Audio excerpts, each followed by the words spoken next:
예배 시간이 되었습니다. 모두 자리에서 일어서셔서 다 같이 묵상기도 드리심으로 2022년 10월 30일 종교개혁주일 예배를 시작하겠습니다.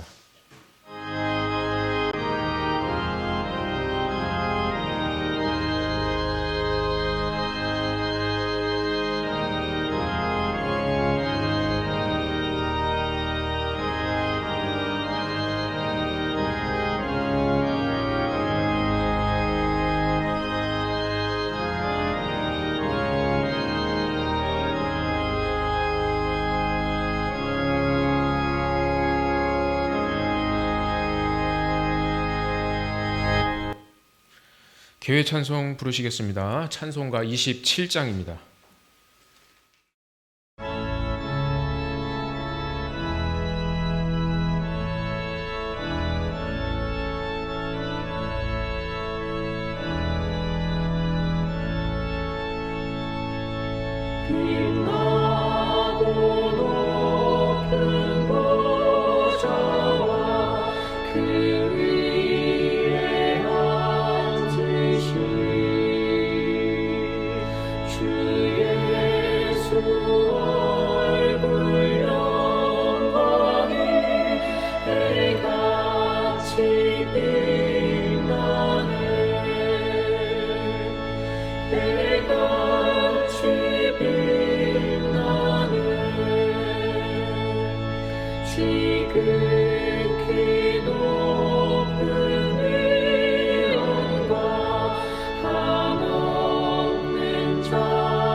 교독문 하시겠습니다. 교독문은 104번입니다. 종교개혁주일편입니다. 나의 힘이신 여호와여, 내가 주를 사랑하나이다.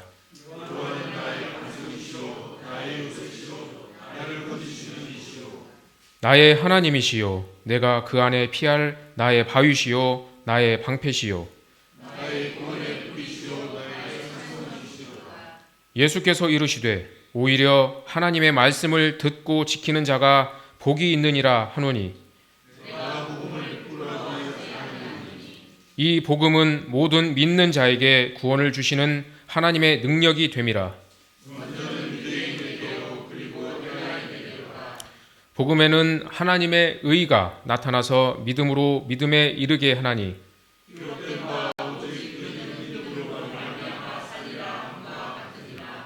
너희가 내 말에 거하면 참으로 내 제자가 되고 우리 주 예수 그리스도로 말미암아 우리에게 승리를 주시는 하나님께 감사하노니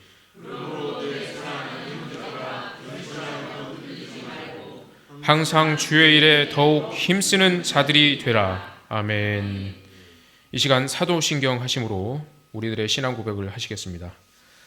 전능하사 천지를 만드신 하나님 아버지를 내가 믿사오며 그 외아들 우리 주 예수 그리스도를 믿사오니 이는 성령으로 잉태하사 동정녀 마리아에게 나시고 본디오 빌라도에게 고난을 받으사 십자가에 못 박혀 죽으시고 장사한 지 사흘 만에 죽은 자 가운데서 다시 살아나시며 하늘에 오르사 전능하신 하나님 우편에 앉아 계시다가 저리로서 산자와 죽은 자를 심판하러 오시리라.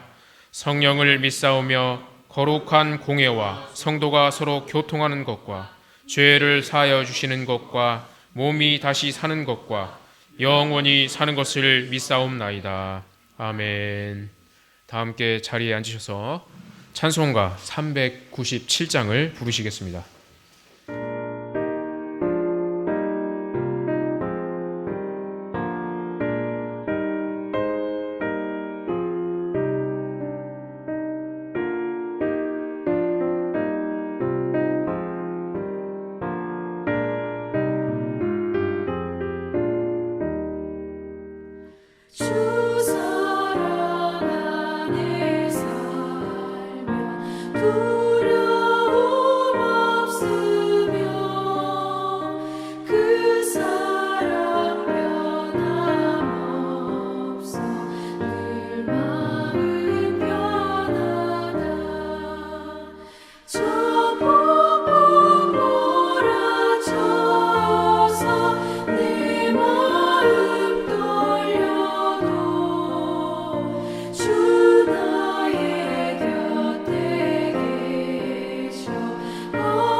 이 시간 예배를 위하여 박경숙 권사님 나오셔서 기도해 주시겠습니다.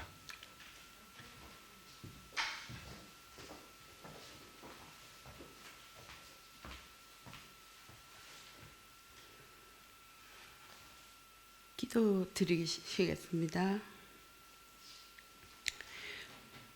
깊어가는 가을 10월의 마지막 주 종교개혁주일입니다. 종교개혁주의를 맞아 우리는 다시 한번 우리의 삶과 신앙생활을 되돌아보기를 원합니다. 은혜로우신 우리 주 하나님 아버지, 고국의 참담한 소식에 왜 이러한 일이 일어났는지 150명이 넘는 젊은 인생들이 한순간에 사라졌습니다. 온 세계가 경악하고 슬퍼하고 있습니다. 안타까운 생명들을 순식간에 잃어버렸다는 이러한 절망적인 소식에 저희들은 무엇을 어떻게 해야 합니까? 하나님 아버지, 어떤 위로의 말씀도 도움이 안 되겠지만 사고를 당한 가족들에게 특별히 함께 하셔서 그들의 마음을 어루만져 주시옵소서. 오직 하나님 아버지만이 그들을 위로해 주실 수 있을 것입니다. 하나님 아버지, 어떻게 기도를 드려야 되는지 오늘 예배의 참여를 통해 저희들에게 용기와 힘을 주셔서 현재의 어려움을 이겨 믿음을 확고하게 하는 저희들이 되도록 도와주시옵소서. 사랑이 많으신 하나님, 오늘도 힘든 가운데 여러 가지 일로 고통을 겪고 있는 성도, 형제, 자매들이 있습니다. 환난과 핍박 중에서도 신앙을 지키고 신앙 따라 죽도록 충성하겠네라는 찬송가 가사처럼 충성하는 저희들이 되도록 도와주세요. 믿는 자들에게 놀라운 능력을 행하실 것이라는 확고한 믿음을 주시옵소서. 아무리 어렵고 힘든 세상이라도 하나님은 항상 저희들의 마음을 굳건하게 하시고 그 순간순간마다 불꽃 같은 눈으로 저희들을 보살펴 주시옵소서. 하나님의 손길에서 품 안에서 평안을 느끼는 저희들이 되도록 도와주세요. 말씀을 전하시는 목사님에게 하나님의 말씀을 대변하는 능력을 주시고 항상 건강을 허락하여 주시옵소서. 찬양으로 하나님께 영광 돌리는 성가대와 보이지 않는 이곳저곳에서 예배를 위해 수고하는 손길들에게 하나님의 무한한 사랑이 내려지기를 간절히 기도드립니다. 이 모든 말씀을 우리 주 예수 그리스도의 이름으로 기도드립니다.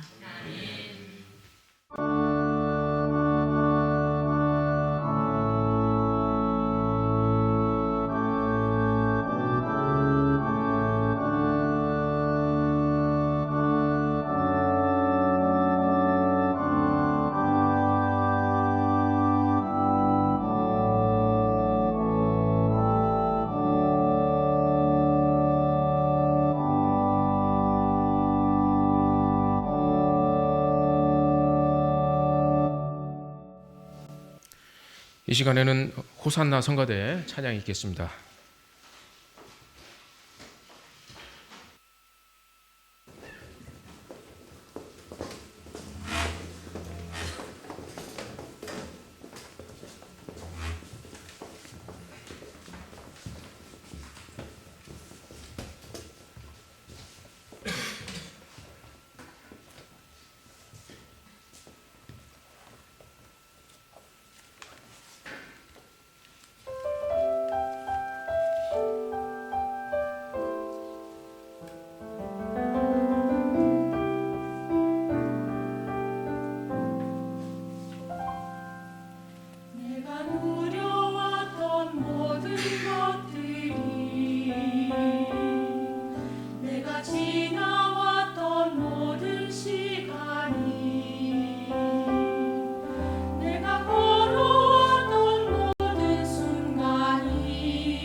감사합니다.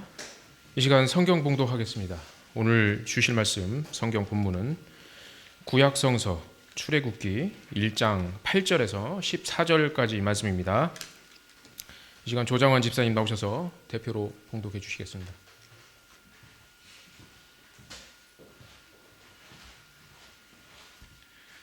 성경 봉독하겠습니다. 요셉을 알지 못하는 새 왕이 일어나 애굽을 다스리더니 그가 그 백성에게 이르되 이 백성 이스라엘 자손이 우리보다 많고 강하도다. 자, 우리가 그들에게 대하여 지혜롭게 하자.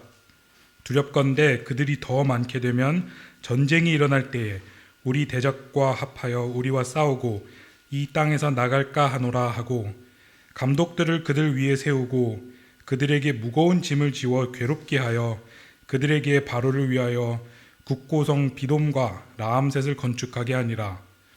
그러나 학대를 받을수록 더욱 번성하여 퍼져나가니 애굽 사람이 이스라엘 자손으로 말미암아 근심하여 이스라엘 자손에게 이를 엄하게 시켜 어려운 노동으로 그들의 생활을 괴롭게 하니 곧 흙 이기기와 벽돌 굽기와 농사의 여러 가지 일이라. 그 시키는 일이 모두 엄하였더라.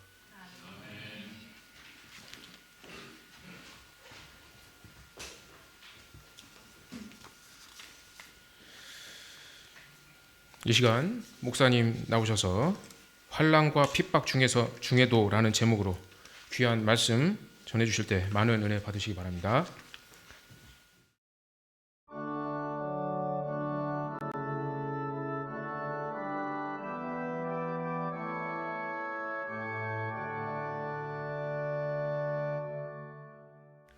그동안의 생명의 삶 순서를 따라서 창세기를 우리가 살폈습니다.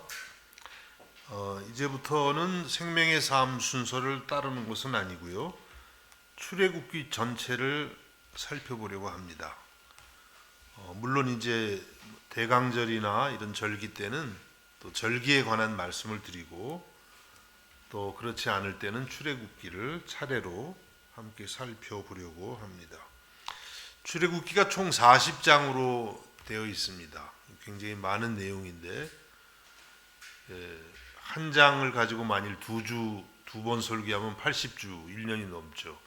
그렇게 할 수는 없고 또 출애굽기의 내용이 중복이 많이 됩니다. 중복이 많이 돼서 그런 것들을 이제 생략하게 되면 사실은 이제 훨씬 20주가 되든 하여튼 그렇게 길지는 않을 것 같습니다.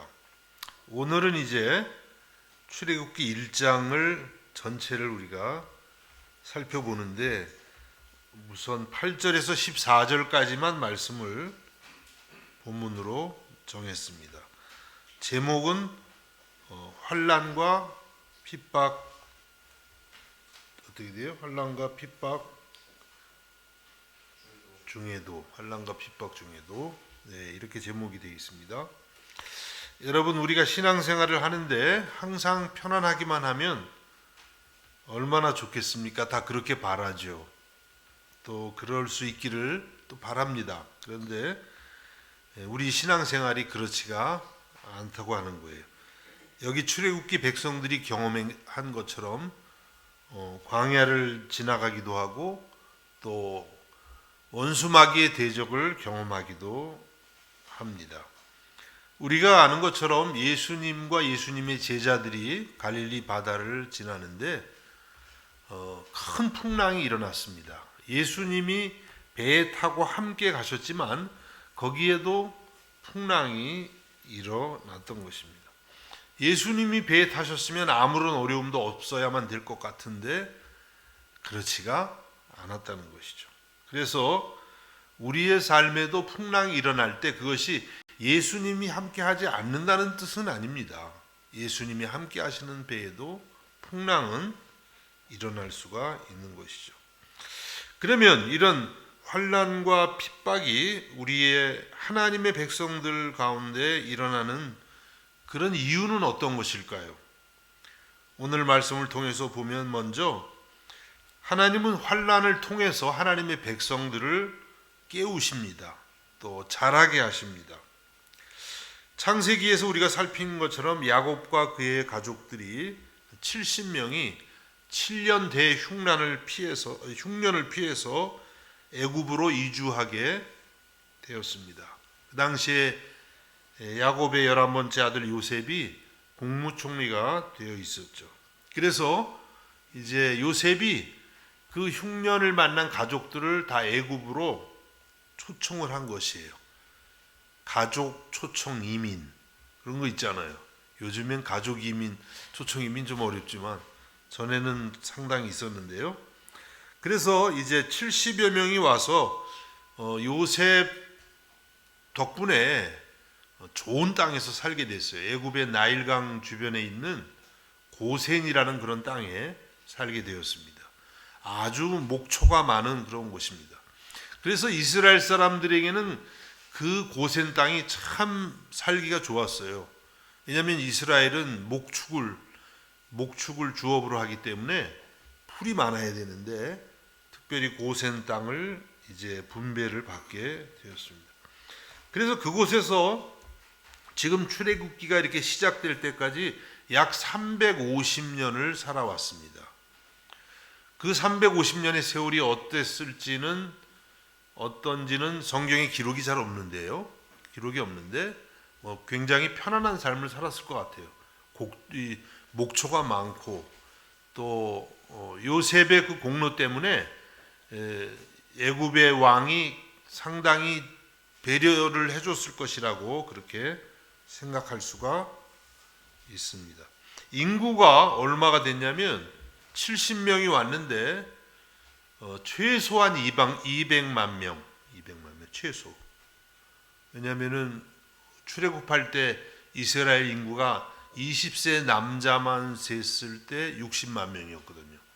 60만인데 한 곱하기 4쯤은 해야 전체 인구가 나오지 않을지. 그래서 학자들이 예상하기로는 최소 200만, 최대 한 400만 이렇게 잡고 있습니다.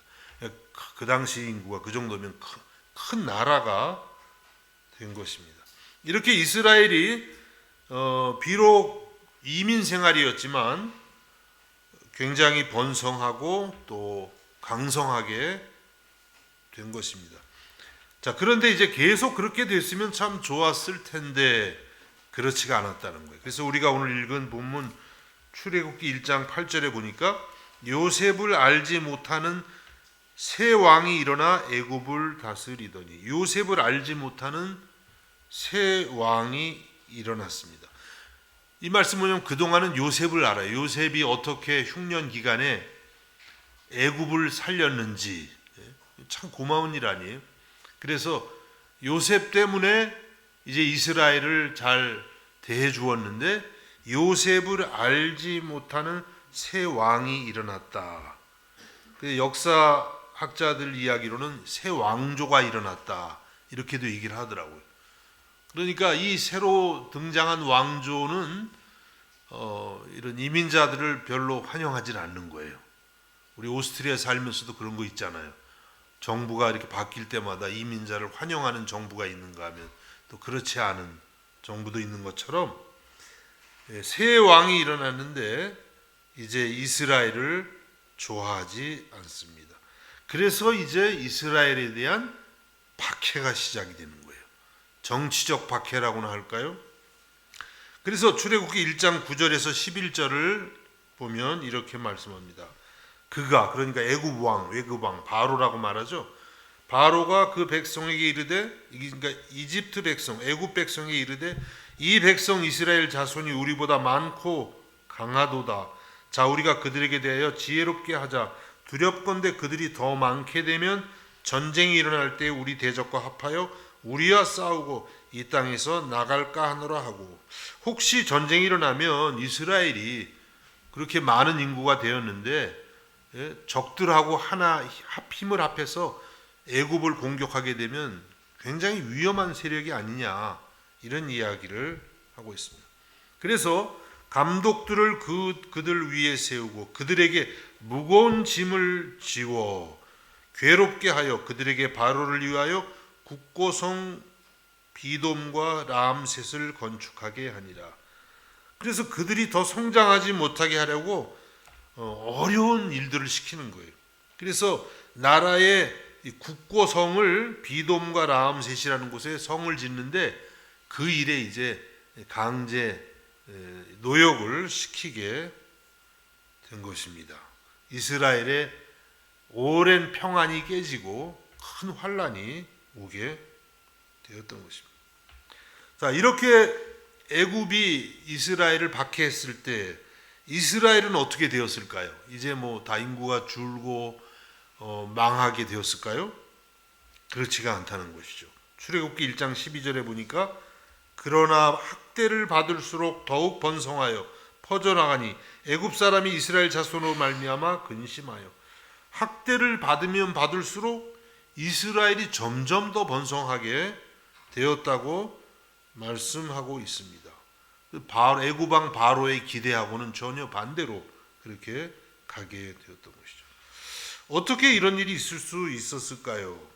그것은 다른 것이 아니라 하나님이 하나님의 백성 이스라엘을 향하신 그 하나님의 뜻 때문에 그래요. 또 하나님이 이스라엘에게 주신 언약을 지키시는 것입니다. 하나님께서 우리가 지난번에 본 것처럼 아브라함과 이삭과 야곱에게 언약을 주셨잖아요.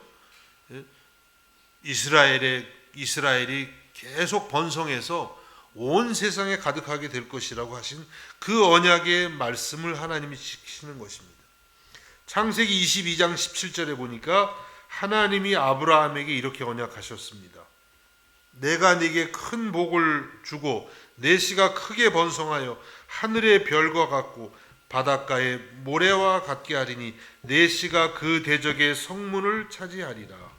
하나님께서 아브라함에게, 다시 말하면 이스라엘에게 큰 복을 주어서 그 자손이 하늘의 별과 같고 엄청나다는 거죠. 바닷가의 모래와 같게 하리니 내 씨가, 내 후손이 그 대적의 성문을 차지하리라. 이스라엘 하나님의 백성을 대적하는 그런 모든 성문들을 결국은 차지하게 될 것이라고 그렇게 언약을 하셨던 것입니다. 그렇게 언약을 하셨기 때문에 이스라엘이 어떤 박해를 받을지라도 계속 번성하게 되었던 것이에요. 여러분, 이것은 오늘날 교회도 마찬가지로 그대로 적용될 수가 있습니다. 여러분, 구약시대 이스라엘은 그냥 일반 국가가 아니에요. 뭐 대한민국이나 오스트리아 이런 국가가 아니라 구약의 이스라엘은 구약의 교회입니다. 교회. 하나님의 백성, 특별한 나라죠. 하나님이 택하셔서 일반 세상하고는 사뭇 다르게 역사하시고 인도하시는 그런 국가예요. 그래서 교회라고 볼 수가 있어요. 구약의 이스라엘은 교회다. 구약교회. 그래서 이 구약의 사건은 오늘날 우리 교회에 또 우리 성도들에게 그대로 적용이 되는 그런 말씀인 것입니다. 그래서 여러분이 구약을 읽으면 항상 이것을 교회의 관점에서 또 성도들에게 주시는 그런 말씀으로 우리가 읽을 때에 정확하게 이해가 되는 것입니다. 그러니까 이 말씀을 우리가 그대로 우리에게 적용하면 교회는 박해를 받으면 받을수록 죽는다? 아니라는 거죠. 성장한다는 거예요. 성도가 환난이 많으면 많을수록 신앙을 잃어버린다? 아니라는 거예요. 신앙이 더 강해질 수 있다고 말씀하고 있는 것입니다. 사도행전을 우리가 지난번에 같이 보았는데요. 예루살렘의 초대교회 역사가 바로 그런 것입니다. 박해를 받을수록 성장하는 거예요. 사도행전 8장 1절에 보니까 사울은 그가 죽임당함을 마땅히 여기더라. 그날에 예루살렘에 있는 교회에 큰 박해가 있어 사도 외에는 다 유대와 사마리아 모든 땅으로 흩어지니라. 예루살렘 초대교회가 계속 성장을 했어요. 아주 급성장을 했습니다. 그러니까 교회를 싫어하는 세상의 권세자들은 교회를 박해하죠. 그래서 박해를 해서 이제 예루살렘 교회의 성도들이 사도들만 남고 대부분은 박해를 피해서 도망가는 거예요. 그러면 교회가 이제 끝장날 것 같잖아요. 교회를 끝장내기 위해서 박해를 한 거거든요. 그런데 그렇지가 않다는 거죠. 이 성도들이 유대와 사마리아 모든 땅으로 흩어졌어요. 흩어져서 뭐 있겠어요? 복음을 전하고 교회를 세운 거죠. 그래서 신자가 예루살렘 교회는 분명히 신자가 줄었어요. 그러나 사마리아, 유대 또 사마리아 모든 세계 속에 성도들이 늘어나고 교회가 성장하게 되는 것을 볼 수가 있습니다. 여러분, 그래서 우리 성도는 환난과 핍박을 두려워할 것이 아니라 환난과 핍박을 통해서도 믿음을 자라게 하고 교회를 자라게 하시는 그 하나님의 손길을 볼 수 있기를 주님의 이름으로 축복합니다. 이렇게 해서 이스라엘은 애굽왕 바로의 박해 가운데에서도 자라가요. 그래서 자라가는데 우리가 두 번째로 살피는 것은 숫자만 이렇게 자라는 것이 아니라 그들의 신앙도 함께 자라갔다고 하는 거예요. 자, 이렇게 박해를 받았어요. 고된 노동을 합니다. 어떻게 이스라엘 사람들이 변하게 되었을까요? 출애굽기 2장 23절에서 25절을 미리 이제 출애굽기 2장을 당겨서 우리가 보면 이렇게 말씀해요. 여러 후에 애굽 왕은 죽었고 이스라엘 자손은 고된 노동으로 말미암아 탄식하며 부르짖으니. 이스라엘 사람들이 너무 노동이 고되니까 견딜 수가 없어서 탄식을 하는 거예요. 또 그 고된 노동으로 말미암아 부르짖는 소리가 하나님께 상달된지라. 그러니까 이스라엘 사람들이 이 고된 노동을 통해서 하나님을 찾았다는 뜻입니다. 하나님을 향해서 주여, 그동안 편했을 때 350년 부유하게 살았을 때는 그래도 이스라엘 사람들이니까 하나님을 인식은 했겠지만 이렇게 하나님께 부르짖어서 탄식하는 그런 기도를 드리지는 못했던 거예요. 그런데 이렇게 큰 어려움이 오니까 그냥 저절로 주님을 찾게 되었던 것입니다. 그래서 그 이스라엘이 부르짖는 소리가 하나님께 상달이 됐습니다. 하나님이 그들의 고통 소리를 들으시고, 하나님이 이스라엘의 고통하는 소리를 들으시고 하나님이 아브라함과 이삭과 야곱에게 세운 그의 언약을 기억하사, 하나님께서 함께 하시겠다는 그런 언약을 기억을 하셨습니다. 그리고 하나님이 이스라엘 자손을 돌보셨고 하나님이 그들을 기억하셨더라. 그러니까 이스라엘은 이 환난을 통해서 결국은 그들의 신앙이 이제 새로워졌습니다. 영적으로 다시 깨어나기 시작했고, 그동안 뭐 형식적으로 하나님을 찾았을지는 모르지만 부르짖지 않던 그들이 하나님을 향해서 부르짖게 된 것입니다. 그래서 우리가 여기서 알게 되는 것은 요셉을 알지 못하는 새 왕이 들어선 것도 결국은 이스라엘을 깨우기 위한 하나님의 섭리였다는 것을 우리가 알게 돼요. 왕조가 바뀌고 왕이 바뀌고 그런 거 보면 뭐 사람들이 정치에서 막 그렇게 되는 것 같잖아요. 있죠? 여러분도 뭐 투표하고 그러면 인간이 모든 걸 결정하는 것 같고, 근데 사실은 그렇지가 않다는 거예요. 성경을 보면 하나님께서 인간의 인류의 모든 역사를 인간이 열심히 하긴 해요. 뭔가 하는데, 그러나 그 모든 것 배후에는 하나님의 주권적인 섭리가 항상 있다는 것을 우리는 기억할 필요가 있습니다. 그러니까 이스라엘의 이 요셉의 공로를 모르는 왕이 등장한 것도 결국은 하나님의 은혜였다는 거예요. 우리 오늘 찬양 은혜였습니다. 찬양했는데 그것조차도. 그렇기 때문에 우리 성도는요, 세상이 어떻게 변하느냐에 대해서 너무 흔들리면 안 됩니다. 물론 걱정하고 기도하지만 하나님의 주권적인 손길을 우리는 볼 수가 있어야 돼요. 여러분, 이 세상에서 하나님의 주권이 닿지 않는 곳은 어떤 것도 없는 줄로 믿으시기를 바랍니다. 세상에 아무리 위대한 왕일지라도 하나님의 손 아래에 있을 뿐이에요. 또 아무리 큰 환란이 있을지라도, 예를 들면 코로나와 같은 질병 아직도 있잖아요. 많은 사람들이 참 희생이 되었습니다.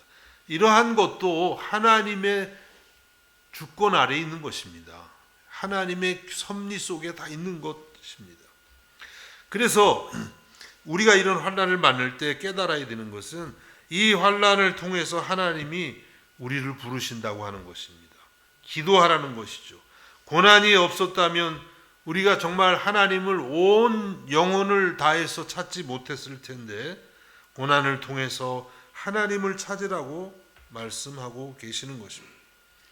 야고보서 5장 13절에 이렇게 말씀합니다. 너희 중에 고난당하는 자가 있느냐? 그는 기도할 것이요.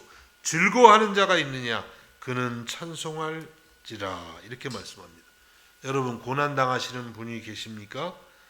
기도하라는 하나님의 뜻인 줄로 믿고 부르짖어 기도하실 수 있기를 주님의 이름으로 축복합니다. 이렇게 이제 그들은 이 고난을 통해서, 환난을 통해서 영적으로 각성이 됐어요.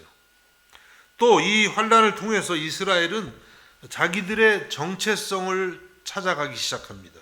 이스라엘의 정체성이 뭐예요? 이스라엘 정체성, 하나님의 은혜로 택함 받은 하나님의 백성이라고 하는 것이죠. 우리도 똑같아요. 우리 그리스도인의 정체성, 하나님의 은혜로 택함 받아서 하나님의 자녀가 되었다는 것이죠. 그래서 이 출애굽기는 큰 주제가 뭐냐면, 뭐 여러 주제가 있지만 그 중에 하나가 뭐냐면, 이스라엘은 과연 누구냐고 하는 거예요. 하나님과의 관계 속에서 이스라엘의 정체성을 계속해서 가르쳐주고 있는 책이 이 출애굽기입니다. 그래서 출애굽기를 보면서 우리는 나는 하나님의 백성으로서 어떤 존재인가, 믿지 않는 사람들과 나는 어떻게 구별되고 하나님의 자녀로서 나는 어떻게 살아가야 되는지, 그런 하나님 안에서 나의 나됨을 가르쳐주는 것이 이 출애굽기 책이라고 하겠습니다. 그래서 출애굽기 1장 1절이 이렇게 시작됩니다. 야곱과 함께 각각 자기 가족을 데리고 애굽에 이른 이스라엘의 아들들의 이름은 이러하니. 출애굽기 처음 시작 단어가 뭐예요? 야곱에서 시작을 하고 있습니다. 왜 이렇게 시작돼요? 야곱과 12아들 이름들이 이렇게 쭉 나오는데, 물론 이제 이스라엘이 누구냐 하는 걸 가르쳐 주는 거죠. 야곱에서 시작하고 또 12아들에게서 12지파가 시작되고, 우리 그 일반적으로도 그런 족보가 있잖아요. 집안에 족보가 있는 이유가 사실은 뭐 조상을 알라는 것보다 누구를 알라는 거예요? 나를 알라는 거죠. 그 조상을 통해서 나를 알고 내가 어떻게 살아야 되는지를 알라고 하는 것처럼 이렇게 이제 족보를 말씀했는데, 그러나 성경의 족보는 단순히 그런 혈통적인 족보만을 말하는 것이 아닙니다. 이 족보를 통해서 하나님 안에서의 이스라엘을 깨달아 가라고 그렇게 말씀하고 있는 것입니다. 그래서 야곱이라는 이름이 굉장히 신앙적으로 중요한 의미가 있어요. 여러분, 야곱이 누굽니까? 야곱. 이스라엘이 되기 전에 이름이 야곱이죠. 야곱이 이스라엘로 바뀌었어요. 분이엘에서겠죠. 근데 야곱이라는 이름은 굉장히 인간적이고 그렇게 썩 좋지 않은 그런 뜻이 있습니다. 야곱 이름의 뜻이 뭐예요? 발꿈치를 잡는 자, 발꿈치 잡는 자. 좋은 이름인 거예요. 여러분 혹시 그런 이름 원하세요? 남의 발꿈치 잡고 사는 자. 안 좋은 이름이죠. 그런 이름이니까 야곱이 인간적으로는요 이렇게 훌륭한 사람이 아닌 거예요. 그런데 형 에서가 어떤 면에서는 인간적으로는 훨씬 나아요. 훌륭한 존재. 근데 하나님의 그 언약을 이어가는 그 계보에 에서를 택했어요? 야곱을 택했어요? 야곱을 택했죠. 신기한 거예요. 부족한 사람을 택해요. 그리고 또 에서가 장자예요. 어쨌든 쌍둥이지만 야곱은 차자고, 그러면 이스라엘에서 장자권이 중요한데, 그리고 당연히 장자가 대부분의 경우는 장자가 그 아버지의 재산을 물려받고 이어가요. 근데 하나님이 누구를 택하셨어요? 야곱을 택하시죠. 그래서 야곱이 이스라엘이 되었다. 이거는 뭐냐면 하나님의 은혜다 이거예요. 사실은 이 성품으로 보나 또 태어난 순서로 보나 도저히 하나님의 언약의 계보에 있을 수 없는 사람이 야곱인데, 하나님의 은혜로 하나님이 야곱을 택하셨다는 거예요. 그것이 바로 이 야곱과 이스라엘 이름이 지금 1절에 보면 교차되고 있거든요. 대비가 되고 있어요. 야곱과 함께 각각 자기 가족을 데리고 애굽에 이른 이스라엘의 아들, 이름이 똑같은 거예요. 야곱과 이스라엘 똑같은 사람이에요. 그래서 이 야곱이라는 이름에서 시작되는 것은 이제 이스라엘이 누구냐 하는 것을 가르쳐주고 있는 것입니다. 로마서 9장 10절에서 13절에 이 야곱의 이야기를 이렇게 말씀합니다. 그뿐 아니라 또한 리브가가 우리 조상 이삭 한 사람으로 말미암아 임신하였는데 그 자식들이 아직 나지도 아니하고 무슨 선이나 악을 행하지 아니한 때에 택하심을 따라 되는 하나님의 뜻이 행위로 말미암지 않고 오직 부르시는 이로 말미암아 서게 하려 하사 리브가에 이르시되 큰 자가 어린 자를 섬기리라 하셨나니 기록된 바 내가 야곱은 사랑하고 에서는 미워하였다 하심과 같으니라. 말씀이 조금 복잡한 것 같지만 이 뜻은 야곱과 에서가 태어나기도 전에 하나님이 그냥 야곱을 택하신 거예요. 아직 둘 다 선악간에 아무 일도 하지 않았는데 엄마 뱃속에서부터 이미 하나님께서 야곱을 택하셨다고 말씀해요. 그래서 하나님의 그 축복을 받는 그 계보에 인간의 어떤 행위가 전혀 개입되지 않았다는 거예요. 오직 하나님의 은혜로.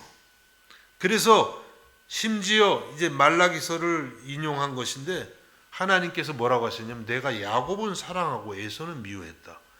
하나님이 그러실 수가 있어요. 어떻게 다 사랑하시는 것 같은데 뭐 에서를 꼭 미워했다는 의미보다도 이것은 바로 하나님이 이렇게 일방적인 은혜로 에서를 택하셨다 이렇게 말씀하고 있는 것입니다. 그래서 이스라엘의 정체성은 무엇이냐면 은혜로 택함 받은 거예요. 시조 자체가 야곱 자체가 하나님 은혜로 택함 받은 것처럼 이스라엘은 항상 이 사실을 잊으면 안 돼요. 스스로가 의롭다고 생각해서 안 되고 스스로가 탁월해서 하나님이 택했다고 생각해도 안 되고 그렇죠? 전적인 하나님의 은혜라고 생각해야 되는 거죠. 이것은 우리 오늘 성도들에게도 똑같은 거예요. 우리가 하나님의 아들이 되고 딸이 된 것, 천국을 얻게 된 것 전적으로 하나님의 은혜인 줄로 믿으시기를 바랍니다. 우리 공로 전혀 없어요. 물론 택함 받았기 때문에 감사해서 하나님 뜻대로 살기에 노력해야죠. 당연히 그것은 해야 되지만 아주 근본적으로는 하나님의 은혜인 것이. 오늘이 종교개혁주일이라고 말씀을 드렸습니다. 여러분, 종교개혁의 가장 큰 주제가 무엇이라고 생각합니까? 그것이 바로 하나님의 은혜입니다. 그 당시 중세교회 때 하나님의 은혜보다는 구원의 문제에 있어서 인간의 공로를 너무 많이 강조를 했어요. 그래서 하나님의 영광이 많이 가려졌을 때 종교개혁자들이 성경을 근거로 해서 우리의 구원은 전적인 하나님의 은혜라고 선포하게 된 것입니다. 작년에 종교개혁주일에 말씀을 드린 기억이 있는데요. 이 종교개혁의 주제가 Five Sola라는 게 있어요. 솔라 5가지. 솔라가 알죠? 솔로, 오직 이런 뜻인데 뭐가 있나요? 여러분 기억나시나요? 기억나시면 안 되죠.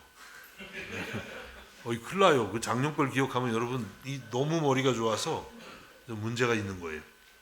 저도 잘 기억이 안 나는데. 그래서 우선은 라틴어로 돼 있어요. 솔라 스크립투라. 그래서 오직 성경으로 그런 뜻이에요. 뭐 교회 전통도 의미가 있고 중요하고 교황의 권위도 나름 의미가 있지만 그러나 교회의 모든 생활을 규정짓는 것은 성도의 모든 신앙생활을 규정짓는 것은 오직 솔라 스크립투라 오직 성경이다. 이것이 바로 개신교 신앙의 시작이에요. 그 다음에 오직 은혜로 이거는 솔라 그라티아. 그라티스로 뭐 달라 그러잖아요. 우리도 그라티스 그라티아. 오직 은혜로. 인간의 공로가 구원에 전혀 들어가지가 않아요. 그 다음에 솔라 피데는 오직 믿음으로. 그런데 솔라 그라티아나 솔라 피데가 거의 같은 내용이에요. 오직 믿음으로도 인간의 행위를 배제하는 거예요. 그러니까 이것도 오직 은혜예요. 그 다음에 마지막이네요. 또 있네요. 솔루스 크리스투스, 오직 그리스도로. 이것도 오직 은혜로하고 거의 같은 내용이에요. 다른 걸로 안 돼요. 오직 그리스도로. 그 다음 마지막 솔리데오 글로리아. 이건 아시죠? 오직 하나님께 영광을. 인간이 영광을 받을 수가 없다는 거예요. 종교개혁 사상은. 교황이나 사제나 이런 사람들이 영광을 받을 수가 없어요. 뭐 존중하고 존경할 수는 있겠지만 이 참된 영광은 오직 하나님께만 돌리는 거. 이것이 개신교 신앙의 핵심이에요. 5가지를 여러분이 기억하셔요. 그게 우리의 정체성이기도 해요. 개신교인들의. 자, 그런데 이 five 솔라, 이 5가지 솔라 중에 3가지가 사실은 오직 은혜로예요. 겹치는 거예요. 오직 은혜로도 오직 은혜로고, 오직 믿음으로도 오직 은혜로고, 오직 그리스도로도 오직 은혜로. 그러니까 이 종교개혁 사상의 핵심이 오직 은혜로 이것이 되는 것입니다. 에베소 2장 8절에 이렇게 말씀합니다.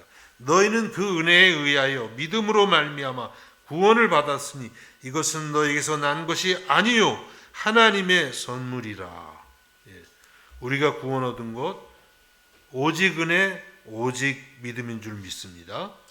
여러분이 하나님의 자녀된 것, 영생을 얻은 것 여러분 노력해서 얻은 거 아니에요. 이 전체가 하나님의 선물인 줄로 믿으시기를 바랍니다.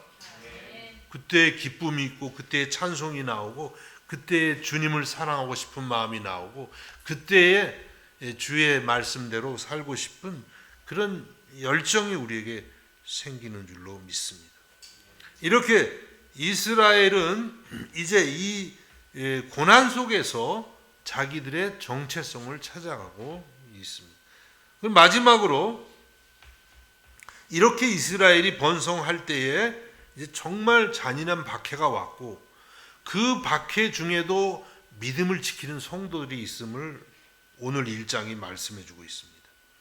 출애굽기 1장 15절과 16절에 이렇게 말씀합니다. 애굽 왕이 히브리 산파 십보라라 하는 사람과 부하라는 사람에게 말하 이르되 너희는 히브리 여인을 위하여 해산을 도울 때 그 자리를 살펴서 아들이거든 그를 죽이고 딸이거든 살려두라. 이거 참 읽기도 두려울 정도로 너무나 참 무서운 이야기죠. 아무리 뭐 이렇게 고된 노역을 시켜도 이스라엘이 계속 번성해. 그러니까 애굽 왕이 너무 잔인한 그런 방법을 택하는데 히브리 산파, 이게 이스라엘 사람들을 산파 아시죠?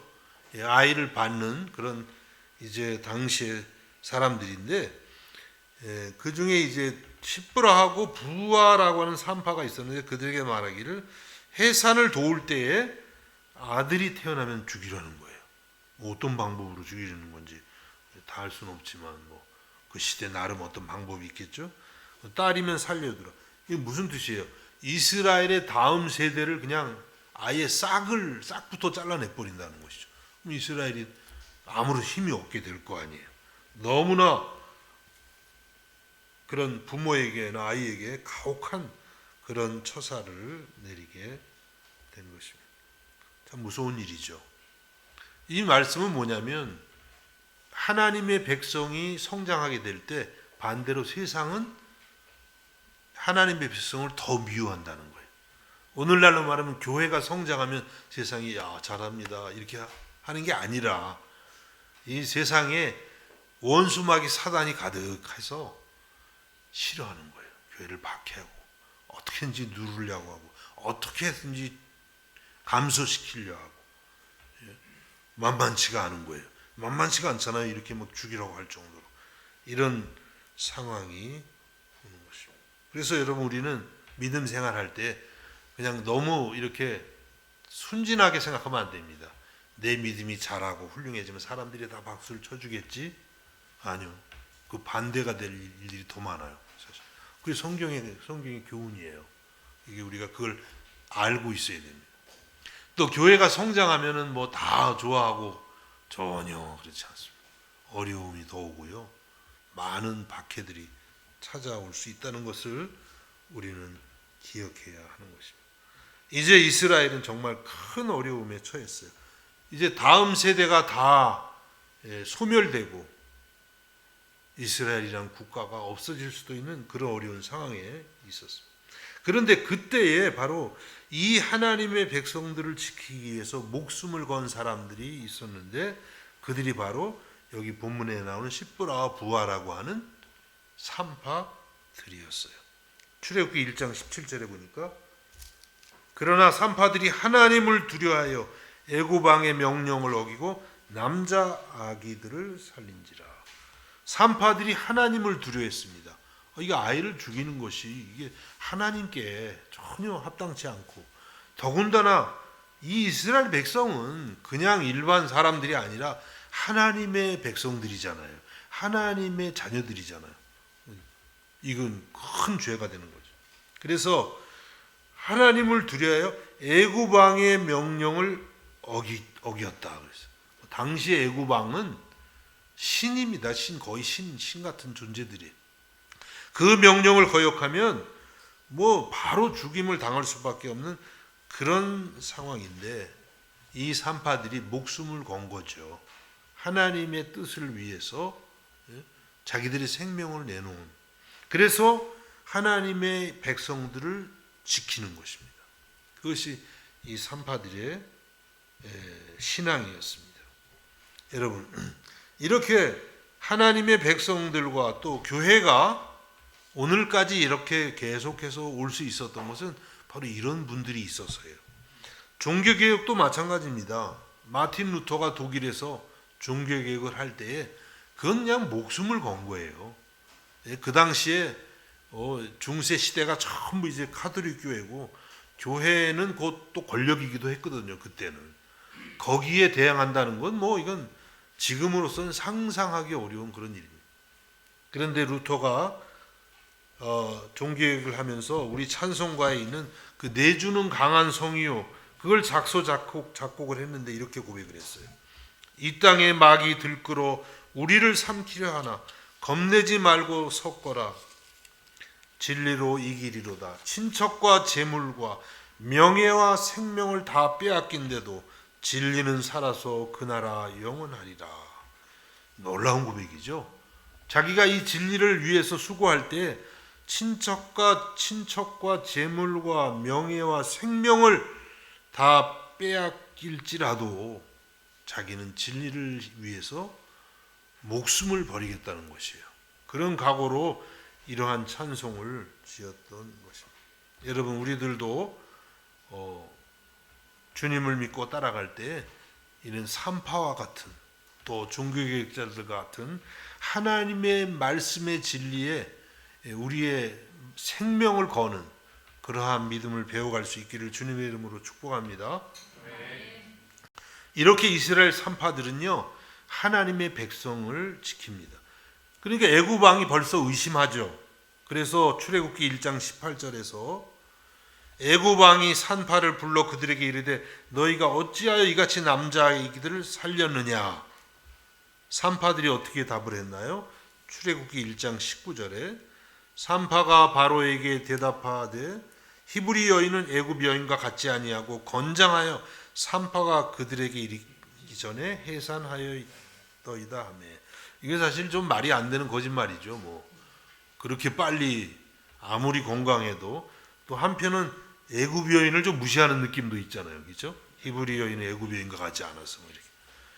야, 이 거짓말이 이럴 때는 해도 괜찮나 봐요. 네, 하여튼 그래가지고 이렇게 하는데, 그런데 어쨌든 바로가 이 사실을, 이 선의의 거짓말을 받아들인 거예요.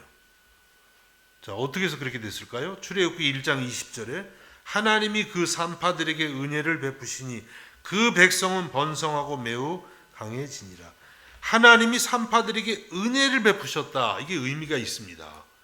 그러니까 이 거짓말을 잘해서 바로를 속였다가 아니라, 이렇게 조금 말도 안 되는 거짓말이었지만 하나님이 산파들을 보호하셨다, 이런 뜻이에요. 하나님께서 바로가 들을 때 믿을 수 있도록 그렇게 도와주신 거죠.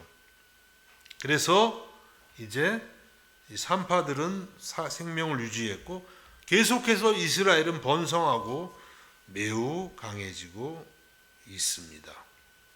그래서 여러분, 오늘 이 말씀을 보면 우리의 인생이 죽고 사는 것이 다 이 세상의 권력에 있는 것이 아니라 하나님께 달려 있음을 볼 수가 있습니다. 그래서 우리는 어떤 상황에서도 하나님을 두려워하고 세상의 권력을 두려워해서는 안 될 줄로 믿습니다. 마태복음 10장 28절에서 31절까지 예수님이 말씀하십니다. 몸은 죽여도 영혼은 능히 죽이지 못하는 자들을 두려워하지 말고 오직 몸과 영혼을 능히 지옥에 멸하실 수 있는 이를 두려워하라. 세상의 권력은 몸은 죽일 수 있지만 영혼은 죽이지 못해요. 그렇죠? 그런데 하나님은 몸과 영혼까지 능히 지옥에 멸하실 수 있는 분이 우리 하나님이라는 거예요. 우리가 이런 말씀을 보면 누구를 정말 우리가 두려워야 되는지 분명하게 알게 되는 것이죠. 그래서 우리 주님은 우리가 이런 세상의 권력 때문에 믿음을 버리는 일을 하지 말고 정말 참 왕 되신 하나님만을, 그분이 바로 영혼까지 지옥에 던질 수 있는 분이기 때문에 그분을 두려워하라고 말씀합니다. 참새 2마리가 한 아사리온에 팔리지 않느냐. 그러나 너희 아버지께서 허락하지 아니하시면 그 하나도 땅에 떨어지지 아니하리라. 너희에게는 머리털까지 다 세신 바 되었나니 두려워하지 말라. 너는 많은 참새보다 귀하니라. 하나님이 허락하지 않으면 아무 일도 세상에 일어날 수가 없어요. 하나님의 백성에게 더군다나 그 누구도 해칠 수가 없는 것입니다. 그래서 주님은 두려워하지 말라. 너희는 많은 참새보다 귀하니라. 저는 이 말씀이 왜 이렇게 좋은지 모르겠어요. 어느 때는 삶이 힘들면 참새가 부러울 때가 있어요. 그렇지 않아요? 저만 그랬나 봐요. 외국 땅에 살면서 참새만 봐도 야, 참 쟤네들은 자유롭고 좋겠다. 집이 필요해, 뭐 먹이가 따로 뭐 그렇게 필요해. 날아다니면서 그저 그냥 자유롭게 허를 날다가 살다가 죽으면 되는데, 야, 우리 인생은 왜 이렇게 힘든 거야? 뭐 이러면서 하나님 왜 나를 참새로 안 나게 하셨나요? 뭐 오리도 뭐 강가에 호숫가 이렇게 오리도 보면 야 자유롭고 진짜 좋겠다. 근데 이제 문제는 요즘 오리고기가 너무 많이 먹어가지고 이게 문제긴 한데 어쨌든 간에 참새도 그렇게 하나님이 보호하시고요. 하나님의 주권 아래 다 있는 거예요. 근데 하물며 하나님의 자녀된 우리를 얼마나 하나님이 귀하게 보실까. 이 생각만 하면 참새에 불허하지 않기로 다짐하고 있습니다. 예? 여러분, 우리는 정말 우리 하나님만을 두려워하고 그분의 뜻대로 우리가 믿음 가운데 살아야 될 줄로 믿습니다. 이렇게 해서 이제 두 산파의 믿음으로 인해서 이스라엘이 번성해요. 이 산파들, 이 사람들은요 뭐 이렇게 위대한 위인들이 아니었어요. 여러분 뭐 산파 기억 별로 안 하잖아요. 출애굽기 읽어도 그냥 있었다 뭐 그랬던가. 뭐 모세 얼마나 여러분 잘 아세요. 모세 형 아론, 모세 누나 미리암 뭐 이런 사람들. 근데 여기 산파 두 사람 시브라와 부하 참 평범한 사람들인데 이들이 모세나 아론 이상해요. 어떤 면에서 못지않아요. 얼마나 믿음이 좋은 사람들이겠죠. 이런 사람들이 있어서 이스라엘이 보존된 거예요. 이 사람들 아니면 이 사람들이 진짜 뭐 바로가 무서워서 남자들 다 죽였다고 가정해 보세요. 이스라엘은 그냥 끝나는 거예요. 몇십 년 있으면. 그런데 이들이 목숨을 걸고 신앙을 지킬 때에 하나님의 백성이 지켜지게 된 것입니다. 우리도 마찬가지죠. 한국 교회가 혹은 뭐 세계 교회가 지금 여기까지 이렇게 오게 된 때는요. 이름 있는 그런 목사님들도 있겠지만은 그런 분들의 수고도 있지만 이렇게 평범한 성도들이 목숨 걸고 눈물 흘리면서 주님의 교회를 사랑하고 복음을 위해서 헌신을 했기 때문에 이렇게 된 것이고 저와 여러분들이 믿음 생활을 하게 된 줄로 믿습니다. 우린 그걸 잊으면 안 돼요. 내가 그냥 좀 열심히 있어서 내가 좀 잘 믿어서 내가 이렇게 됐지. 이거는 참 부족한 것이 모자른 생각이에요. 우리의 믿음의 선조들이 얼마나 수고를 하고 그들의 수고와 헌신과 때로는 순교적인 그런 신앙이 있었기 때문에 오늘 우리도 믿게 된 줄로 믿습니다. 이렇게 이들은 수고했고 그 다음에 이제 마지막에 1장 21절을 보니까 그 산파들은 하나님을 경외하였으므로 하나님이 그들의 집안을 흥왕하게 하신지라. 21절까지만 이렇게 보면은 그래서 하나님이 그 산파들의 집안을 이렇게 흥왕하게 했다. 아주 부흥하게 했다. 이렇게 말씀해요. 그래서 하나님을 경외하는 사람들을 하나님은 축복하심을 알게 됩니다. 물론 이 하나님의 축복이 꼭 이와 같이 산파들에게 주신 것처럼 현실적인 것만 있는 건 아니에요. 그런 것도 때로는 있지만 하나님이 다 각자에게 또 달리 주십니다. 분명한 것은 현실적인 것이 되었든 내세적인 것이 되었든 하나님이 그 수고를 반드시 기억하신다고 하는 거예요. 그래서 고린도전서 15장 57절 58절에서는 이렇게 말씀합니다. 우리 주 예수 그리스도로 말미암아 우리에게 승리를 주시는 하나님께 감사하노니 그러므로 내 사랑하는 형제들아 견실하며 흔들리지 말며 항상 주의 일에 더욱 힘쓰는 자들이 되라. 이는 너희 수고가 주 안에서 헛되지 않은 줄을 알미라. 여러분이 주를 위해서 수고하는 거 조금 더 헛된 게 없어요. 이 세상에 살아가면서 받을 수도 있고 때로는 이 세상 것이 아니라 하나님 나라에 가서 영원한 것으로. 전 사실 그게 더 좋은 것 같아요. 이 세상에서 좀 안 받고 안 되나요? 모르겠어. 저도 왔다 갔다 할 때가 있는데 이 세상에서 좀 최대한 덜 받았으면 하는 마음이 있어야 맞는 거예요. 왜냐하면 그래야 천국에 가서 훨씬 더 받잖아요. 이 세상에서 다 받으면 천국 가서 아주 그냥 형편없어요. 그래서 이 세상에서는 좀 최대한 덜 받게 해주세요. 이렇게 기도하셔야 될까요? 어떻게 할까요? 하나님이 절대로 헛된 게 없어요. 이게 믿음이에요. 수고했는데 뭐 그냥 아무것도 없더라. 절대 그렇지 않아요. 하나님. 예? 하나님이 여러분에게 필요한 대로 가장 좋은 것으로, 그렇게 선한 것으로 주실 줄 믿습니다. 이러한 믿음으로 날마다 승리하실 수 있기를 예수님의 이름으로 축복합니다. 기도하겠습니다. 하나님 아버지, 이제 오늘부터 출애굽기를 한 장씩 한 장씩 살펴보려고 합니다. 하나님, 오늘도 이스라엘이 어떻게 시작되었고 또 이스라엘에게 환난이 왔을 때 이 환난이 하나님의 백성들에게는 어떠한 영향과 결과를 가져오는지를 보았습니다. 하나님 아버지, 출애굽기를 읽으면서 오늘 우리의 교회와 나의 믿음을 읽게 해주시고, 우리의 삶에 비록 환난과 핍박이 많을지라도 흔들리지 말며 견고해져서 이 모든 것이 합력해서 주님께 영광이 될 줄로 믿고 승리하는 저희들이 되게 하여 주시옵소서. 예수님의 이름으로 기도하옵나이다. 아멘. 336장 찬양하시겠습니다.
하나님 아버지, 우리를 사랑하셔서 아들을 십자가에 내어주시기까지 하시고 오늘도 그 사랑 안에서 우리를 이끌어 주셔서 감사드립니다.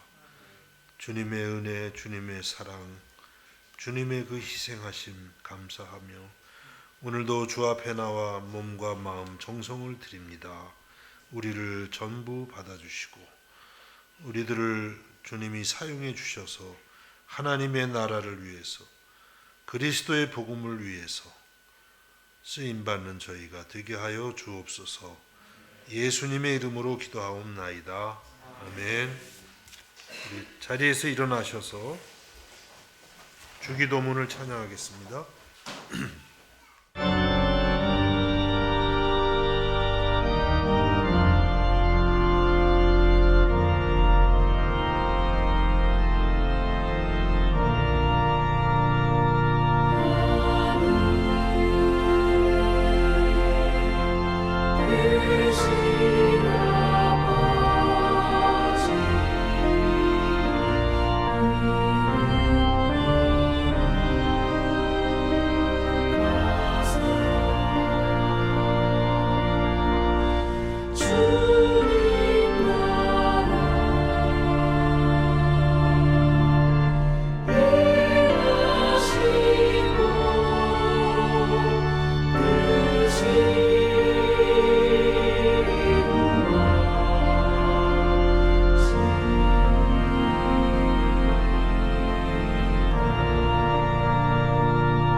지금은 우리 주 예수 그리스도의 은혜와 하나님 우리 아버지의 무한하신 사랑하심과 성령의 감화와 감동과 위로하심과 충만케 하시는 역사가 이 시간 아버지 앞에 나와 예배하는 사랑하는 성도들 머리 위에 저들의 가정과 학업과 생업 가운데에 이제로부터 영원까지 함께 하시기를 간절히 축원하옵나이다.